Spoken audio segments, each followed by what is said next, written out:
constitucional puede llegar a darse o puede llegar a hacerse también en función de lo que estamos viviendo en el momento actual. Ahora, ¿cómo es que está dividido el poder legislativo, ejecutivo y judicial? Y de acá es que nosotros vamos a tomar que surge la llamada separación de funciones. Si bien es cierto que es la división del poder, es donde va a surgir la separación de funciones. Ahora, aquí tenemos que entender también que en ese pleno siglo XVII, fíjense ustedes que los ingleses, que debo decirlo de alguna manera, han ido siempre un paso adelante dentro de todas las organizaciones sociales a nivel de la humanidad. Tenemos que entenderlo que en la época moderna ellos han llevado la batuta en la mayor cantidad de temas. Como ustedes ya lo vieron en Constitucional, por ejemplo, la primera constitución de la historia, tenemos que tomarla como punto de partida a lo que nosotros interpretamos que fue creada en Inglaterra, por ejemplo. Pero ¿por qué fue que salió ese checks and balance? ¿Por qué fue que en Inglaterra hubo la necesidad de crear este sistema? Y la explicación, yo les daba una breve introducción también en la sesión pasada, es que el individuo tal cual se puede corromper. El individuo como tal es alguien que tiene intereses, pero tenemos que buscar la forma de que a pesar de que el individuo se pueda corromper, lo podamos limitar. Y ahí es donde surgen en las funciones o en esa separación de funciones a lo que se le denomina como controles. Ahora, ¿qué son estos controles? Los controles son aquellos que nos van a llevar a poder establecer que un poder, un organismo, como lo hemos visto, limite el ejercicio del poder del otro y también en viceversa. ¿Qué significa esto? Voy a regresar. Que estos tres que vemos hasta el final, legislativo, ejecutivo y judicial, van a tener controles en los cuales van a poder limitar el ejercicio del poder de su par y también sus pares limitarlo a él en el ejercicio del mismo. ¿Qué es lo que hace Montesquieu? Primero es el análisis completo del ejercicio del poder en Inglaterra. Imagínense ustedes, alguien que no es ni siquiera inglés, toma y arranca por analizar completamente cómo se ejerce el poder en Inglaterra. Después, él viene y dice, después de analizar este check and balance que ya está en una norma fundamental como es una constitución y que también ya está como una separación de funciones, lo que tenemos que hacer es analizarlo, lo analiza, él dice, por supuesto que el poder debe estar dividido y el Estado que divide el poder para su ejercicio, a la vez deberá establecer un sistema de límites y controles entre quienes vayan a ejercer el poder. Lo más importante, lo más interesante que hace Montesquieu es que es indistinto si el sistema que se está adoptando sea parlamentarista o presidencialista. No importa. Usted puede seguir uno o puede seguir otro, pero que en ambos el poder va a tener que estar dividido. No va a haber otra forma. El poder siempre tendrá que estar dividido y como tal, sea uno o sea otro el régimen que vaya a adoptarse, no lo podemos tener unificado. ¿Qué es lo que nosotros tenemos entonces que entender para poder definir el sistema de frenos y contrapesos? Lo tenemos desde acá. Lo que hemos hablado hasta este momento nos permite a nosotros entrar a definir de una forma técnica lo que es el sistema de frenos y contrapesos.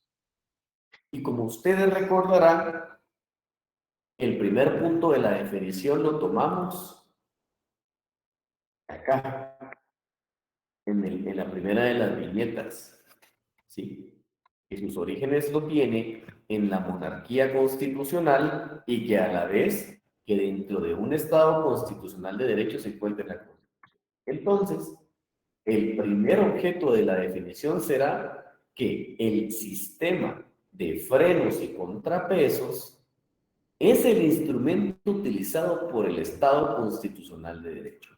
Estamos claros por qué es aquel instrumento utilizado por el Estado constitucional de derecho. ¿Por qué? Porque surgió, porque nació, se encuentra establecido, se encuentra normado dentro de un texto constitucional. Por lo tanto, el Estado constitucional de derecho lo utiliza ¿para qué? Para garantizar, primero, la equidad, segundo, la limitación del ejercicio del poder, el balance entre los órganos y la representación política. Y ahora quiero regresar un poco acá. ¿Por qué? Si ustedes se ubican en la cuarta de las viñetas, establece que el punto de partida es el poder, pero que tenemos que analizar entre quien lo ejerce y hacia quién se ejerce. En ese sentido, como les reitero, ya tenemos claro el segundo.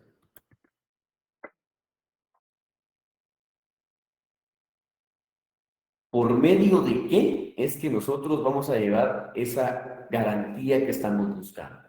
Primero es la división del ejercicio del poder. ¿Cómo lo vamos a hacer? Estableciendo funciones, controles y límites. ¿Entre quiénes? Entre los distintos órganos creados para alcanzar el fin del Estado. Fíjense que lo más interesante de esta definición como tal, y que yo creería que no debería de darles margen de duda, pero como ustedes saben, dentro del Estado constitucional de derecho, nos encontramos con el principio de control constitucional. Únicamente voy a hacer un alto acá, no es para ponerlos en modo de que se sientan obligados a responder, pero es una pregunta. ¿Vieron el principio de control constitucional en derecho constitucional? Lo pueden contestar ahí en el chat.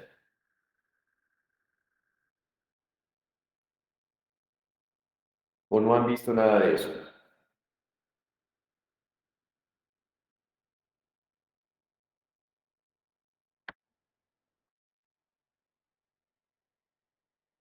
Miren que me preocupa un poco cuando nadie habla.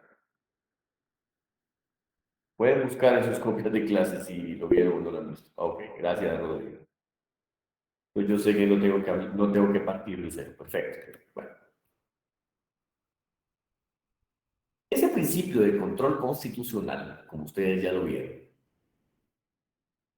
lo que establece es que debe dotársele al texto constitucional, al ordenamiento jurídico constitucional, mecanismos y procedimientos que nos van a servir para someter, uno, los actos de gobierno y la legislación al principio de supremacía constitucional.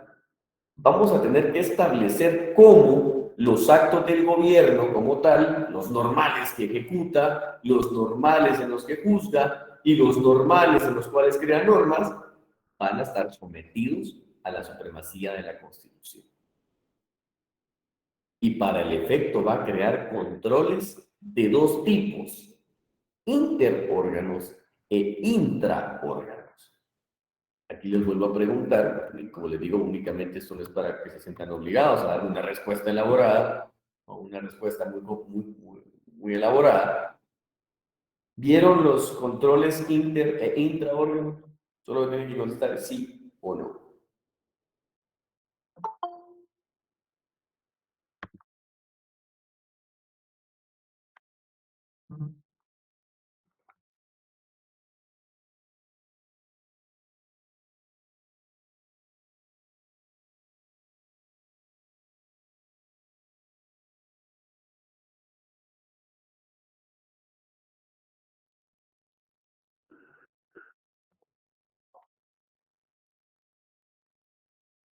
Ok, perfecto. O sea, vamos casi de la mano con constitucional. Eso está buenísimo. Bueno, miren, esos controles inter e intraórganos resultan siendo aquellos,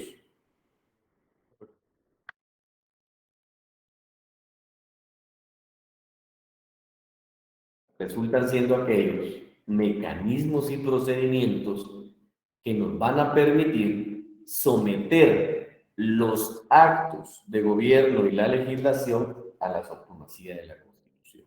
¿Sí? Cuando hablamos nosotros de controles interórganos, nos estamos refiriendo a los controles a los cuales están sometidos entre los tres poderes u organismos. Eso significa que es hacia afuera, ¿sí? Son llamados también controles de tipo horizontal, y los llamados controles intraórganos son aquellos controles también llamados verticales, ascendentes y descendentes. ¿Por qué? Porque van dentro del mismo órgano. Pareciera que es poquito lo que vimos hoy, pero en realidad es bastante. Si ustedes lo buscan en algún tipo de bibliografía, yo les diría, hay un libro de un muy buen amigo, es el doctor Alberto Pereira, que fue mi docente de posgrado. Yo le diría, el libro de él es como de 280 páginas, donde explica estas, creo que son 6 diapositivas que vimos hoy. Me interesa que vayamos analizando estos temas, y para el efecto, hoy vamos a hacer una metodología. Vamos a abrir a discusión en este momento el tema el día de hoy, y posteriormente, si nos permite el tiempo, vamos a continuar en el tema, por si no es demasiado, ¿verdad? Así es que, por favor, si alguien tiene algún tipo de pregunta o duda con lo que vamos viendo, este es el momento para hacer la consulta.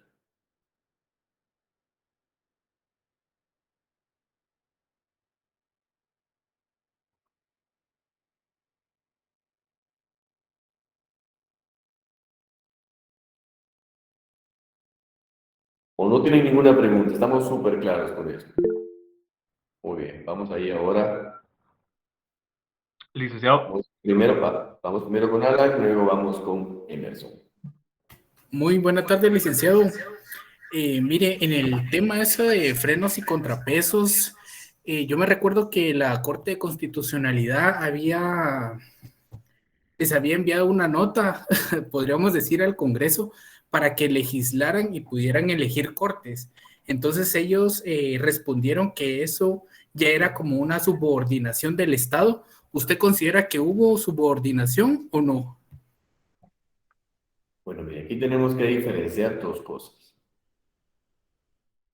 Existen órganos, como hemos mencionado, que son los órganos que conforman la división clásica del poder, para darle una respuesta estructurada, como lo son el Ejecutivo, el Legislativo y el Judicial. Pero también algunos ordenamientos jurídicos establecen órganos extrapoder, como en el caso de Guatemala. El Estado de Guatemala, dentro de su sistema, dentro de su organización como tal, se sale de esa clasificación clásica de tres y crea los llamados órganos extrapoder. Ahora bien, la Corte de Constitucionalidad como tal es un tribunal permanente creado única y exclusivamente para la defensa del orden constitucional. Eso significa que en aquellos casos en los cuales la división clásica del poder con el sistema clásico de sistema de frenos y contrapesos no logra resolver una situación, la ponemos de conocimiento de un tribunal que su única función es la defensa del orden constitucional. Ahora, esa defensa del orden constitucional implica el mantenimiento del mismo, el sostenimiento del mismo, cumpliendo y respetando la normativa constitucional vigente. En este caso, constitucionalmente se establece que los magistrados son electos para un periodo de 5 años. ¿Qué significa eso? Que antes de que venzan esos 5 años ya deben haber otros magistrados o los mismos o quien sea ya designado por el Congreso de la República y tomar posesión en el plazo establecido para el efecto. Ahora bien, ¿qué fue lo que pasó en este caso en concreto? La Corte de Constitucionalidad ha venido vulnerando, quiero decirlo con esas palabras muy respetuosamente, y no me refiero a la actual Corte, a la actual integración de la Corte, sino que por lo menos las últimas 2 Cortes de Constitucionalidad vulneraron esos plazos. O sea, ese es lo delicado, que la misma Corte, indistintamente quién la conforme, como les reitero, no me estoy refiriendo en lo más mínimo a la actual, porque la actual viene a heredar lo que hicieron las 2 anteriores. Y lo que hicieron las 2 anteriores fue provocar que no se respetara el período constitucional. Entonces, en lo que usted comenta como esa orden de que no la viene a mandar después de que la misma Corte los hizo incumplir con ese plazo, porque suspendió el proceso. Después que suspendió el proceso, le dice ahora sí, arranque, pero si el plazo como tal ya se vulneró, la pregunta es, ¿y entonces ahora quién hacemos responsable de eso? Fíjense que eso es lo delicado. Cuando los límites al ejercicio del poder se ven desbordados, que es el tema específico que estamos viendo hoy. No puede ser, y yo lo digo con mucho respeto, esto no lo digo que tenga en contra de algo de alguien, pero no puede ser de que amparo tras amparo haya logrado que un proceso constitucional no se cumpla. O sea, la misma Corte creó un problema que después no pudo resolver. Y no lo pudo resolver porque desafortunadamente se empezaron a utilizar agentes externos. Cuando digo agentes externos, me estoy refiriendo a medidas de presión externas, cuando lo correcto es utilizar los mecanismos legales correspondientes para llevar a cabo el cumplimiento de un proceso, para llevar a cabo la interpretación adecuada, para llevar a cabo y cumplir con plazos, no haciéndolo con agentes externos que no nos permiten a nosotros mantenernos en un estado constitucional de derecho. Si ustedes me preguntan esa prolongación de plazos que la misma Corte de Constitucionalidad ha provocado, y lo digo con mucho respeto otra vez, la primera vez que esto había pasado no fue en la actual Corte. Los actuales magistrados también entraron tiempo después de la fecha en que debieron haber ingresado, y fue tan así, y la razón fue porque también sucedió lo mismo. A través de amparos se atrasaba el proceso que de todas formas se cumplía. Lo que pasa es que muchas veces cuando involucramos temas políticos en situaciones que son netamente jurídicas, y cuando me refiero a situaciones que son netamente jurídicas, como lo es un plazo, eso no es un tema político. O sea, si llegó a ser magistrado X persona que no me agrada por su ideología, por su forma de trabajo, etcétera, pero si vienen los requisitos, se ha cumplido con las etapas, no podemos vulnerar eso. No lo podemos vulnerar. ¿Sí? Estamos ante una situación bien compleja y bien difícil de poder llevar a cabo, de poder sobrellevar, que sería tal vez la parte más interesante, de poder sobrellevar esa situación inicialmente por la realidad en la cual estamos. Yo les digo y se lo digo muy francamente, ¿estamos en la misma realidad política que hace 5 años? La respuesta es no. ¿Estaremos en la misma realidad política dentro de 5 años? Muy seguramente no. ¿Por qué? Porque ni siquiera tendremos la misma integración del Congreso de la República. Probablemente tendremos a un presidente de otro tipo de ideología o con ideas totalmente diferentes o puede ser muy similares al actual. Pero esos factores que han venido llevando a que la función que tiene uno de los controles que tiene un poder hacia otro es la elección que hace el Congreso de la República, de los magistrados de Corte Suprema de Justicia y los magistrados de salas de apelaciones. Ese es un ejemplo de control interórgano. Ese es un ejemplo de control. El típico ejemplo de control que estoy explicando en este momento es ese. ¿Por qué? Porque un órgano está integrando a otro. Le está diciendo cómo va a quedar, está designando a los que van a juzgar. Eso es lo importante de entender este tema. Y ahí es donde muchos hacen la pregunta, pero es que ¿qué tiene que ver la Corte Suprema perdón, qué tiene que ver el Congreso de la República eligiendo magistrados a la Corte Suprema? Eso no es correcto. Miren, la respuesta la tienen en el día de hoy, en la clase del día de hoy. Y por eso se los colocaba yo como un tema bien importante que ustedes deben conocer. Lo más particular del caso es que muchas personas que no tienen la más mínima idea de lo que hemos hablado el día de hoy, no tienen pero ni la más mínima noción del check and balance, que no tienen la más mínima idea de lo que significa la separación de funciones, que no tienen la más mínima noción de lo que es el sistema de frenos y contrapesos, de esos mecanismos y procedimientos que vamos a encontrar para poder someter los actos del gobierno y de la legislación también o de las normas jurídicas a la supremacía de la Constitución, todavía opinan que tenemos un sistema equivocado. Cuando ya estamos viendo que doctrinariamente esa es la forma y el camino que debemos de seguir. Yo soy uno que cuando se pone, por salud mental, a veces ya ni siquiera leo opiniones en redes sociales de ningún tipo porque pareciera que todos conocen de lo que hablan. Eh, y fíjense que lastima mucho leer que no tienen ni siquiera nociones de lo que ustedes y yo estamos debatiendo el día de hoy. Hay gente que opina, que dice que hasta extranjeros se atreven a decir que tenemos un sistema equivocado, que no es bueno, que es malo, que hay que cambiarlo. Bueno, pongamos un ejemplo, donde nace el presidencialismo, Estados Unidos. En Estados Unidos, el presidente del Ejecutivo, el jefe del Ejecutivo, es el que nombra a los magistrados a la Suprema Corte. ¿De qué? Del Poder Judicial. ¿Por qué? Porque ellos siguen al pie de la letra el check and balance, porque ellos siguen al pie de la letra el sistema de frenos y contrapesos. Frenos y contrapesos, grábenselo así, frenos y contrapesos.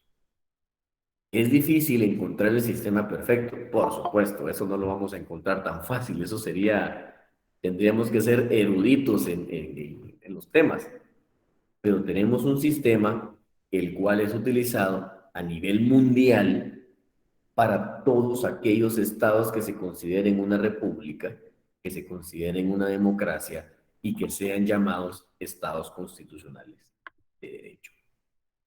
No sé si alguien más tiene alguna pregunta o duda y no sé si ahí le aclaré al compañero creo que fue Emerson el que había levantado, Alan o Emerson, no recuerdo bien ahorita, pero que les... Sí, gracias.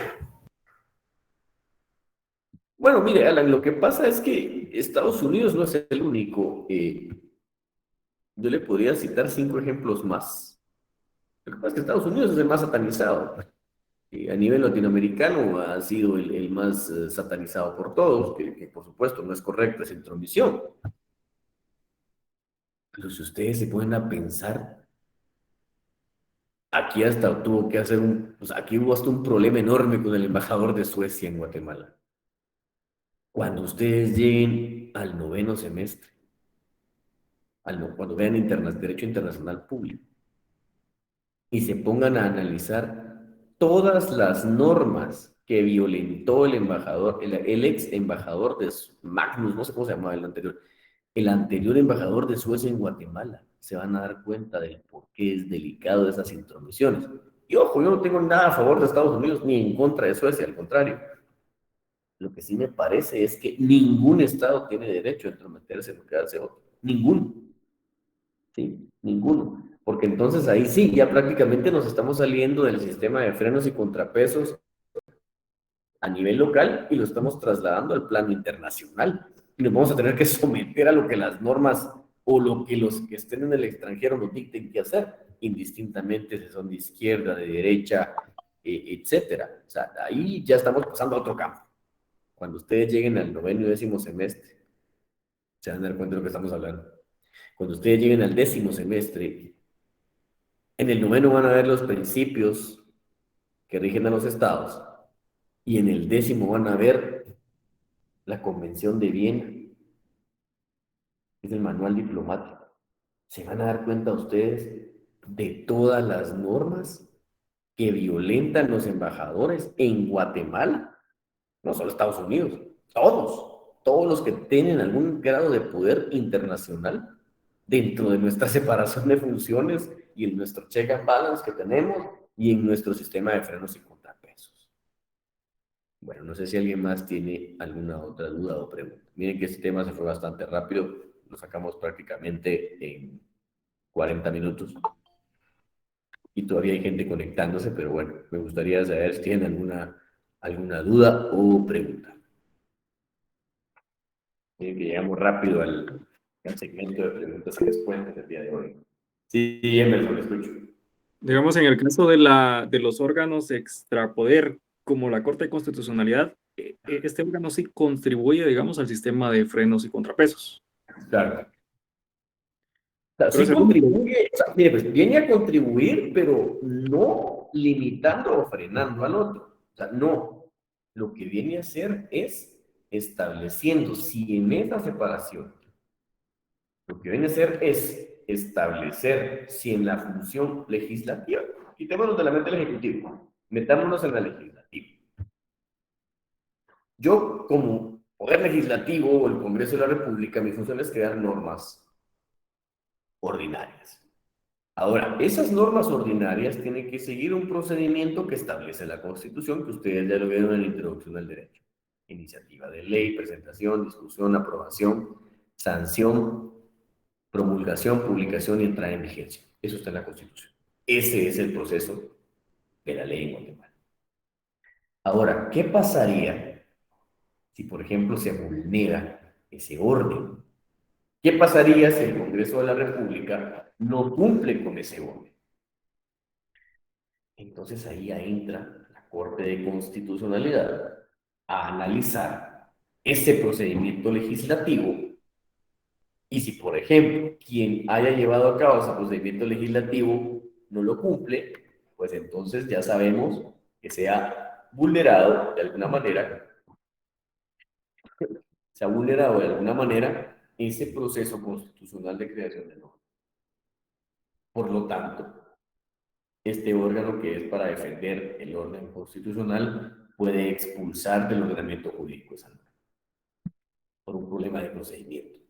Ahora, digamos que esa norma sí cumplió el procedimiento, sí lo cumplió, pero viene a contravenir una norma constitucional. Viene a ir a disminuir derechos regulados en la Constitución. No sé, se me ocurre a mí igualdad a los hijos, que es una de las garantías fundamentales que están entre la parte dogmática de nuestra Constitución, que lo venga a limitar y que, por ejemplo, haga una distinción entre los hijos. Evidentemente, eso es inconstitucional porque la Constitución no lo reconoce como tal. ¿Sí? O sea, por eso es que hay que tener mucho cuidado cuando hablamos de inconstitucionalidad de la ley. ¿Por qué? Porque también en una defensa de orden constitucional, el único que defiende el orden constitucional en la constitucionalidad de las leyes no es solamente la Corte de Constitucionalidad, sino que también los órganos jurisdiccionales que integran el Poder Judicial van a poder llevar a cabo ese tipo de control. ¿Sí? También lo van a poder llevar a cabo. No me voy a meter en eso, porque eso ustedes ya lo van a ver al final de este semestre y lo van a ampliar mucho más en procesal constitucional, que es un curso muy bonito también, que les va a servir mucho el contenido de este para mi carrera. Así es que no sé si alguien más tiene, si les trae la duda ahí al compañero Emerson o alguien más tiene alguna pregunta. Sí, sí, muchas gracias. Ok. Bueno, si estamos más que claros con el tema de hoy, creo que ya lo vamos dando por finalizado.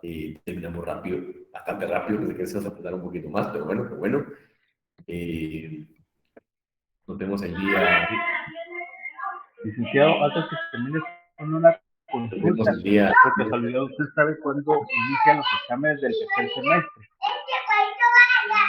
Creo que alguien tiene encendido su micrófono, pero no logro entender qué dijo. Es que le comento que ya publicaron del primer semestre, del quinto semestre, del séptimo semestre y del noveno semestre, pero no han publicado todavía horarios del tercer semestre. Gracias. Sí, vean, yo en ese sentido, por las fechas de examen, voy a mantenerme vamos a movernos siempre en el horario que más les ayuda a ustedes, por el tema de que yo entiendo que trabajan, estudian, etcétera, llegar a casa corriendo está duro, yo lo entiendo, yo soy el primero que lo entiende.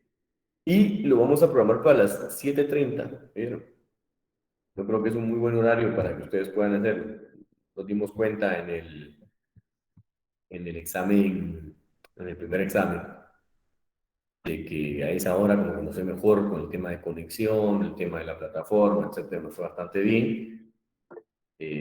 Yo los vi que muchos contestaron en 10 minutos, otros 12 minutos, algunos de 4 minutos. El contenido de las pruebas no son a modo de perjudicarlos, sino que son a modo nada más de que ustedes puedan someterse reglamentariamente a una prueba, ¿verdad? La cantidad de ustedes hace difícil que estos debates los abramos de una forma más amplia, los tenemos que abrir de una forma un poco restringida, porque estamos en esta vía, pero como estamos en clase a veces se pone un poquito mejor. Pero también tenemos que entender que hay una metodología que cumplir y un reglamento que cumplir, por lo tanto, pues sí, seguimos con la metodología de las evaluaciones, igual por la cantidad de ustedes, pues es bastante amplia. Ahí la compañera está diciendo que cuándo es, entonces le pueden pasar la fecha, si la tienen a mano, yo no la tengo a mano aquí, ahorita déjenme ver, ya me la mandaron, de coordinación no me la han mandado, para no mentirles, ¿verdad? No me han mandado las fechas, pero voy a verificar si la podemos dar de una vez. Tal vez le encontramos ahorita. O le puedo preguntar yo a la persona que está en coordinación de semestre para que lo podamos ver. Y también.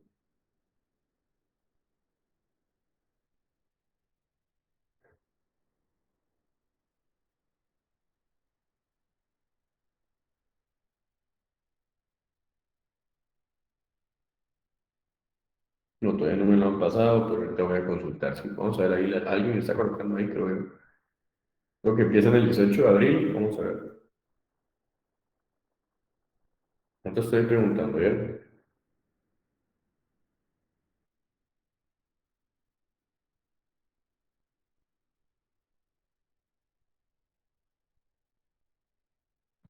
Si no me lo contestan ahorita, se las estoy mandando yo al chat del grupo o al chat que lo publicamos ahí en Classroom. Y bueno, si no tienen ninguna otra duda, pues a ti solo una rapidita. Yo mañana me pongo de acuerdo para que los que pidan revisión la veamos. ¿Sí? Ok, bueno, si no hay ninguna otra duda, lo dejamos así y nos vemos el día miércoles. Un gusto, como siempre, poder saludarlos y les deseo una feliz tarde y noche. Feliz Gracias, noche, licenciado. cuídese. Buenas noches, licenciado. Buenas noches, licenciado. Buenas noches a todos. Feliz noche, licenciado. Buenas noches.